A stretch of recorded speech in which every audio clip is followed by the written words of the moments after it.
Doctor பட்டம் பெற்று கலைஞர் அவர்கள் புலவராகவும் அதை போல மதியக்கூடிய இந்த நாட்டிலே பிரதமராக இந்திரா காந்தி அம்மையார் அவர்களும் எடுத்துக்காட்டு என்று சொன்னால் இது இந்த நேரத்தில் தகுந்த உதாரணத்தை தந்திருக்கிறார் என்று சொன்னால் அதை விட மிகையாகாது.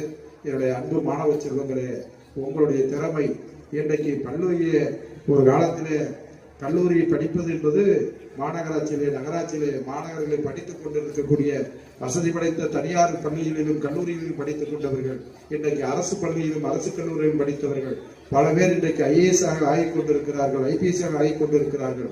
ஏன் கலைஞர் நூலகத்திலே படித்தவர்கள் கூட இப்போது ஐஏஎஸ் அதிகாரியாக பெற்றிருக்கிறார். குறுகிய காலத்தில் என்று சொன்னால் எந்த அளவிற்கு அறிவுத்திறனை வளர்த்துக் கொள்வதற்கு இந்த புத்தக திருவிழா என்பது அறிவுபூர்வமாக இருக்கிறது. அது எப்ப வேணாலும் நாங்கள் பார்த்துக்கலாம். எங்களுக்கு நாங்கள் வந்ததுல இருந்து எங்களுக்கு ரெண்டுமே, ஒன்று அரசியல், இன்னொன்று அரசு, ரெண்டையும் நாங்கள் சமமாக கொண்டு